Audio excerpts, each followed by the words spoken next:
I'm so excited. Thank you. Thank you. Rhonda, you want this first? Oh, here you go. Let's not get into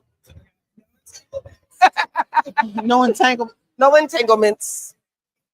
I don't even want to go into the reference. Bring this closer to us. Oh, that's better. Now we can see. Let me see. Can we scoot your chair over this way a You little can bit? do whatever you need to do. Okay, just a little bit. There we go. Thank you. All right. All right, Wanda.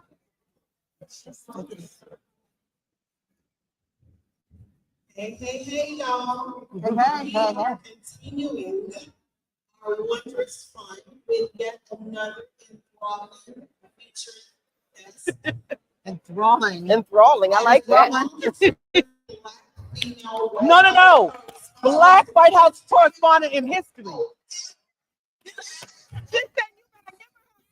Yes. April Ryan has experienced many hurdles as a single mother with a diminutive child. One time I'm there. Yes. And I'm married now. as a member of the White House Correspondent.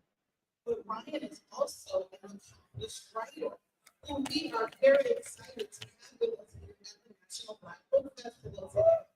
Please join me in giving April Ryan for a sound welcome. H-Town.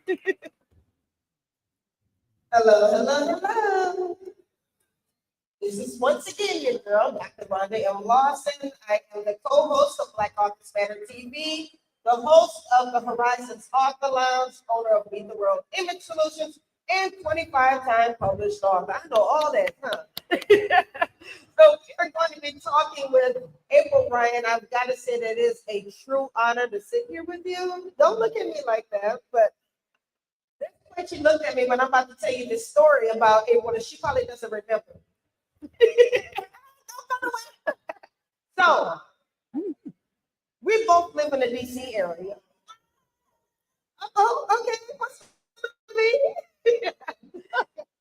And I went to an event at the National Harbor last year. And there was a lady there selling some really nice candles. Oh my Lord. And I love a good candle. So I'm sniffing the candles. And I'm like, I'm gonna get some of these candles. And so I'm talking to her because, as everybody knows, if you know me, I'm that person who supports small business owners, and I'm always telling small business owners that they should have a book. So I walked up to this young lady who's selling the candles, and I said, "Have you ever written a book?" She said, "Well, yeah, I've written like 5 of them." I said, "You wrote 5 books? I didn't know you." And she was like, "Okay, maybe so. We might be able to make it happen." And so then I said, "Let me go ahead and get my candle." So I walk up to the table to get my candle, and there's like this little poster on the table saying April Ryan. I said, and I was like, "Yeah, last I checked." I said, "Why you didn't tell me you were April Ryan?" She said, "What was I supposed to say?" I'm about to interview you at the National Black Book Festival in another month or 2. But unfortunately, I got COVID. yes, she wasn't able to make it last year. So today, I am fortunate enough to make that interview happen, and I was trying to hustle up at the National Harbor. So, first of all, welcome. Welcome to the National Black Book Festival. It's, like I said, it's an honor to have you here. It's an honor to be here. Last year, I was so upset. I got COVID. And it was the worst thing, and I wanted to be here. But look, we made it this year. Yes. And yes, after Sal was talking about owning your own, I'm a firm believer in that. My husband and I do have a candle company. He's out somewhere in Maryland by himself today because I'm here. He's selling our candles. And I believe in that. We can do everything. We are overcomers. We make a way when there's no way. Think about chitlins, right? Yeah. Just think about chitlins. When other communities are upset when they only have a can of beans. We know how to make every kind of dish out of a can of beans. They're ready to go and commit Harry. And we're like, we got it, baby. That's who we are. That's what we do. We are resilient. We are bold. We are overcomers. And we are the kings and queens that other people think they are. You better speak. And one thing you may not also remember, we actually crossed paths back in, I believe, 2017 when the National Association of Black Journalists was in New Orleans. Yeah. And you were honored at that event. I was Journalist of the Year in 2017. And it's still an honor that I carry, along with the many, but that for your own community to recognize you for the work that you do, to inform America, particularly us, especially in a time when they don't want to talk about us until there's a crescendo moment, when there is a Katrina, when there is Eric Garner or George Floyd. We've been talking about the water ain't been safe to drink before there was Flint. The water's still not safe to drink. Yeah, it's just not in the news anymore. It's not in the news, but when you listen to people like me or Roland Martin, we still tell you what's going on, but others walk away from it and are co-opted to believe what's happening at the new look of 1600 Pennsylvania. Absolutely, and this is why representation matters. I mean, it is not a small thing that you are the longest running in history African American correspondent on the White House press corps. It's not an accident, and it's not something that we should overlook. Because if you weren't there asking the questions that you're asking, our stories don't get told. Yeah, that's true. And the problem is there are more of us now, but the voices are being silent or silenced, or we're not being called on. But it's important that our stories are out there. It's important that our issues are out there.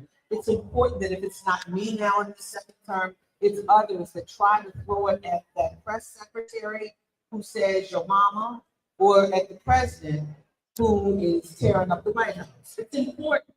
Yes. We matter. We are communities still with the highest numbers of negatives in almost every category. And one of the things here, I know I'm in H-Town, but H-Town is in Texas. Yeah. And Texas is on our mind. This redistricting issue is harsh. It's brutal. Because at the end of the day, by January, February, we may have a shift in who represents us. And that's no joke. There is a situation that's happening in the Supreme Court right now, Louisiana versus Calais. It's a decision on this second Black district in Louisiana that could upturn the apple cart across the nation. But redistricting started, this whole latest issue started here. This is Texas, yeah. So it's important that we are aware, but it's also important that we read books by Eric LaSalle and April Ryan that give you information, give you mindless information, something mindless to take your mind off the pain, like he has in thrillers, but also like me, who tells you the truth, but also inspires you to understand there is greater later and who we have been and who we are. Queens, we are overcomers, and we are winners no matter what the narrative is that they tell us. One of the narratives is that Stacey Abrams is a loser. Stacey Abrams is as much a winner as I've ever seen. Stacey Abrams turned that blood red state blue. And let me tell you something. Don't believe their narrative. The reason why the fight is so hard right now, the reason why we're going through this now, because we've won so much. We are too powerful. You have power. I still believe in that, we the people. In order to form a more perfect union, we're still forming it. We're going through growing pains, but trust me, the power that you wield, you don't understand. They are afraid, and that's why there's such a harsh reaction to us now. You better speak. So, as you're speaking, your book is basically a love letter to Black women. And I saw myself as I was reading that book, I saw the women in my family and the Black women who I work with on a daily basis. And I'm wondering, who did you see as you were writing this book? I saw you. I saw every one of us. I saw my big mother. I saw the strength in every big mama, every little mama. I saw us as a community. I'm in every space. I hide and I go into little cooks and crannies. Like you said the other day, you said when you saw me a couple of years ago, something. You said, you look familiar. You look like April Ryan. Or some people say that. You look like April Ryan. I said, I hear that all the time. I don't let you know it's me in the street because I want to hear and see and feel who we are. Because I want you to be you. So I can take it in. And then when I go to write, but what I see is what I write. The boldness of who we are. Yes. The nakedness, like Eric LaSalle said, he left something with me. The boldness and the nakedness of us. I come from a family of a bunch of strong women. Woo. My grandmother, my late grandmother, this is on my mama's side, in North Carolina, had 14 children. And 9 of them were women. And you know there was a lot going on there. But my family comprises of teachers, lawyers, doctors, congressmen, people in entertainment, to a reporter, to people who've been in jail. My family is bold, we vote, we go to Martha's Vineyard, we go cruising, and we may go to Jamaica or somewhere, or maybe not a vacation. I have a family that does, and when I see America, I see them. And then I go out and see people in the community, in the churches, in the schoolhouses. I am every person. Iyanla Vanzant said, I am my brother's keeper, no, I am my brother. I am my sister's keeper, no, I'm my sister. Everything you experience, I experience too. Yeah. Only difference is you know my name and my face. That's right. And I love the fact that you say that, is that, yeah, some people may say that you might have it easier because you're able to run. But when you share your story, it's like Eric and I were just saying, when you share your story and you show your transparency, it shows people that we're not that different. You might have a different platform, but we have similar struggles. So yeah, we have similar struggles. Let me tell you, how many of you have been hit by this government shutdown? All right, and I wanna stop for a moment too. This is no joke. If you see the hands, I want y'all to raise your hands again. Those of you who've been hit. I will keep them up. If you know of jobs, I want you to make sure, or situations, I want you to touch these people because that's what our community is about. Okay? I don't like being in these spaces and talking about this and not helping my sister or my brother who's in need. So I want you all to remember each face here. That's what that book is about. My book about women, we will save the world. This is saving one another. And we got to do that because if we don't save another, who's going to save me when it comes time? We got to save one another because they're not thinking about us. But getting back to the situation, yeah. I'm dealing with it too to a certain extent. You know, before it was coming, I had to change jobs. And I still have a job. But I am working for the first time in my life without insurance. 58 years old. I used to be on my mother's insurance. Then I went to my own insurance. I've got kids. I don't have insurance in the job that I work, but I'm married now to a man who was retired military. So I'm on his insurance and my kids are on his insurance. But who knows what happens? So I understand when you say I live in a different purse. No, I'm along with all of you. I feel you, I hear you, and I want to make sure that how many of you are in need of a job because it's shut down first? Are you? All right. How many of you can offer jobs?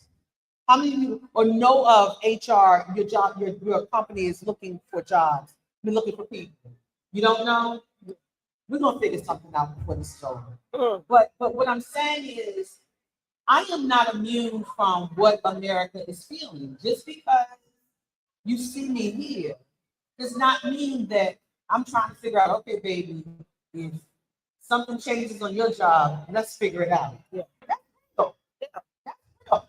Let me tell you something. I come from the old adage, never let me see you sweat when you're going down. You always look good when you're going in. You will never know how down. The wig may not be as cute, but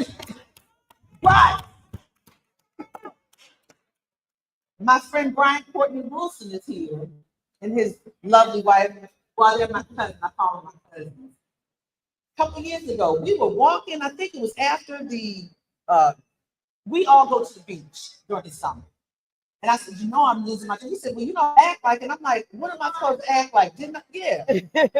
I'm like, "What am I supposed to act like?" You just got to keep it going. Black women will save the world in anthem. We figure it out.